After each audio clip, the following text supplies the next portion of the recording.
இல்லை என்ன ஒரு சிஎம் சாரை ரொம்ப பிடிக்கும். ஏன்னா அவர் உங்களுக்கே தெரியும், கில்லி படத்தில் நான் நடித்தேன். ரொம்ப பாசமாக இருப்பார், எல்லா விஷயத்தையுமே ரொம்ப கூர்ந்து கவனிப்பார். அந்த ஒரு ஆற்றல் வந்து அவர் பேசிக்காகவே இருக்குது. அந்த மாதிரி படத்துக்கே அவ்வளோ மெனக்கிடும் போது நாட்டுக்கு எவ்வளோ மெனக்கிடுவார். சூப்பராக. அடுத்து 7ஆம் பொருத்தம்னு ஒரு படம், அப்புறம் வந்து சிம்பு தேவன் அவரோட ஒரு படம், அது இப்போ தான் முடிஞ்சிருக்குங்க.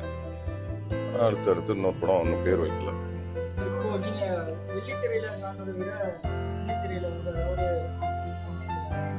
சோசியல் மீடியா தக்கு லைஃப்னு சொல்ல வரீங்க. வெப் சீரிஸ் சொல்றீங்களா?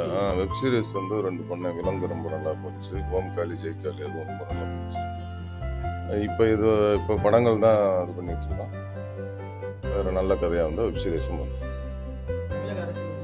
ரொம்ப சூப்பராக போயிட்டு.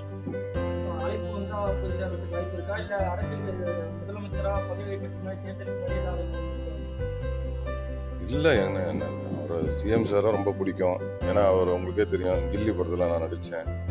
கில்லி படத்தில் வந்து அவரோட பழகிறதுக்கான ரொம்ப ஒரு அனுபவம் கிடைச்சிது. ரொம்ப ஒரு மென்மையான ஒரு ரொம்ப பாசமாக இருப்பார், எல்லா விஷயத்தையுமே ரொம்ப கூர்ந்து கவனிப்பார். அந்த ஒரு ஆற்றல் வந்து அவர் பேசிக்காகவே இருக்குது.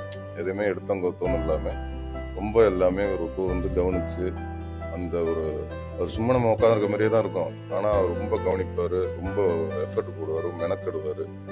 அந்த மாதிரி படத்துக்கே அவ்வளோ மெனக்கிடும் போது நாட்டுக்கு எவ்வளோ மெனக்கெடுவார். சூப்பராக பண்ணி.